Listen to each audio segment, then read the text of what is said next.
atakai. Neabejotinai bus arba Makiuonas, arba Briutonas ieškama Jonavos komandoje. Blizniukas Briutonas šlabai toli, labai taikliai.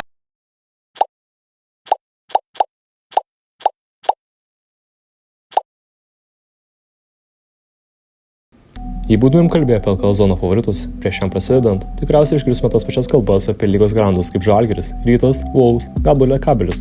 Tačiau Novosibet, na būkime atviri, bet mažai kas jos net minėtų. Mažas biudžetas, daugybė sudėties pokyčių ir naujas treneris. Bet dabar sezono finišo tiesiojoje ši komanda savo trečioje vietoje, tarp geriausių lygos komandų, nusileidžianti pergalių skaičiumi tik Žalgiriui ir Rytui.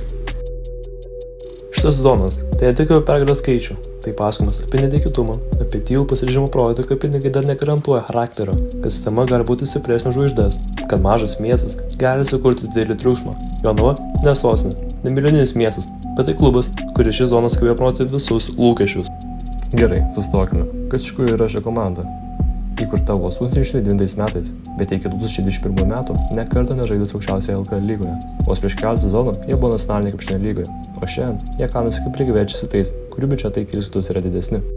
Ir čia svarbiausias akcentas – biudžetas. Remiantis viešai prieinama informacija, Novosibet biudžetas vienas mažiausių lygoje. Pagal šių metų statistiką jis tik dabar perkopė 1 milijoną eurų. Lygos vidurkis kur kas aukštesnis, lyginant su tokiais klubais kaip Žalgiris, Wolves, Rytas ar net Lietkabelis. Tai atrodo kaip komedija, bet skaičiai ne viską pasako. Tačiau ką pasako, tai jų vieta turnyrinėje lentelėje. Treti, prieš komandas su NBA patirtį turinčiais žaidėjais, prieš klubus su dešimtmečius trunkančiomis tradicijomis. Jonava sugebėjo tai daryti, tačiau kaip?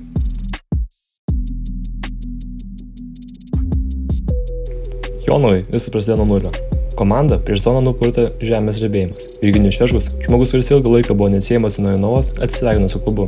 Jo vietą užėmė Mantas Šernius, treneris, kurio atstovų buvo Margas, rinktinės, moterų komandos, jaunimo čempionatai.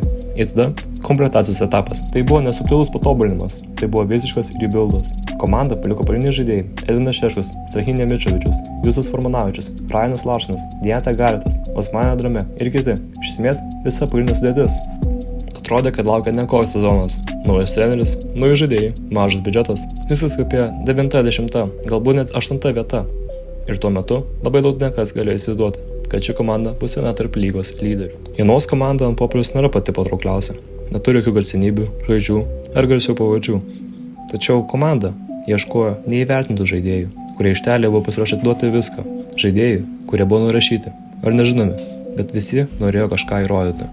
Brandonas Childressas, vienas geriausių lygos žaidėjų, šį zoną pelnęs beveik 20 taškų. Tai žaidėjas, kuris neturi NBA šlovės šešėlio, bet turi grinderio mentalitetą.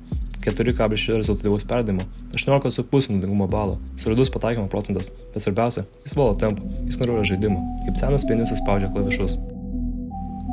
Kai Mantas Šernius stojo prie Novos vairo, daug kas kilstelėjo antakį. Nėra charizmatiškas kaip Virginijus Šeškus, nėra griežtas kaip Kazys Maksvytis, nėra triukšmingas kaip Rimas Kurtinaitis, bet Mantas atnešė tai, ko Jonavai labai reikėjo – struktūrą, tvarką ir principus. Tai treneris, kuris nemėgsta chaoso, jo komandos nežaidžia pagal situaciją, jie žino savo schemą. Jonavos atvejis – puikus pavyzdys, kaip taktika gali pakeisti rezultatą. Po Šerniaus ateimo pasikeitė viskas – tempas, kamuolių judėjimas, rotacija, net žaidėjų atsakomybė gynyboje. Komanda iš Padriko talento rinkinio tapo funkcionuojančia mašina. Šerniaus žinutė buvo aiški. Visi bėgame, visi ginamės, visi dirbame. Nesvarbu, ar tu amerikietis, ar lietuvis, ar ukrainietis. Tavo pareigos gynyboje yra tokios pačios kaip tavo taškai puolime. Nori laisvės puolime? Pirma proga savo gynyboje. Ir ši filosofija suveikia. Dabar pažvelgime į skaičius, nes čia atsiskleidžia tikras Jonavos slaptas ginklas – gynybinis mentalitetas. Pagal praleistus taškus per rungtynes, Sibet šiuo metu yra viena iš top 3 komandų visoje lygoje. Tai reiškia, kad ne tik žaidžia fiziškai, bet ir priverčia varžovus klysti, mes neprašo metimus. Jonava lygoje yra pirma pagal perimtus kamuolius, vidutiniškai perimti negi po 8,1 kamuolio.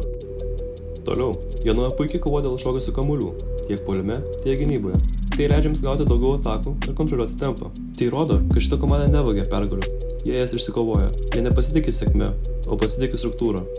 Vienas iš kertinių Jonavos žaidimo akcentų – staigus perėjimas iš gynybos į puolimą. Komanda nevengia rizikuoti. Dažnai ieško greitų taškų, net ir po varžovų taiklių metimų. Šiandien treniruojama ekipa puikiai išnaudoja varžovų klaidas. Perėmus kamuolių ar net atsikovojus po netiklaus metimo, vos per kelias sekundės kamuolys atsiduria kitoje aikštės pusėje. Rezultatas jau keičiasi. Ką išdarinėjo Jonava yra iš tiesų neįtikėtina. Šį sezoną Sibet komanda tapo viena ryškiausių LKL siurprizų, nors biudžetu lenkia tik keletą komandų. Turnyro lentelė jie įstaisė tarp lyderių.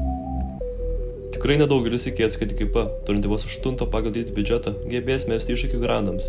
Visgi, ši komanda paneigė prognozes ir pelnytai atsidūrė tarp 4 geriausių. Mantas Šernius vėl įrodė esant vienas iš labiausiai komandą motyvuoti gebančių trenerių lygoje. Jo vadovaujama komanda žaidžia su didžiuliu atsidavimu, o kiekvienas žaidėjas žino savo vaidmenį ir jį išpildo maksimaliai. Šio sezono Sybės sėkmę nulėmė ne vienas, o keli išsiskrinti žaidėjai. Amerikietis Brianas Childressas, tapęs tikrų komandos lyderiu, renka po 20 taškų per rungtynes ir demonstruoja stabilumą prieš stipriausius varžovus. Jo pasirodymai prieš Žalgirį, Rytą, Neptūną, Lietkabelį, aplamai prieš šias komandas paliko stiprų įspūdį visiems stebėtojams. Tuo tarpu DJ Brutonas, tik ką pradėjęs profesionalų karjerą Europoje, jau prisidėjo 2 taškų vidurkiu. O ukrainietis Bonas Blizniukas, grįžęs po pertraukos, taip pat žiba, rinkdamas po nesveikai didelį efektyvumo taškų skaičių.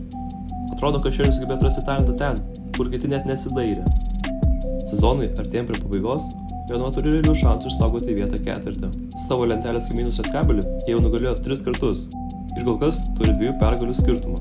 Nors ir niekas nesitikėjo tokios sėkmės, komanda ne tik viršė lūkesčius reguliariajame sezone, bet ir turi galimybių nustebinti ir kintamosiose.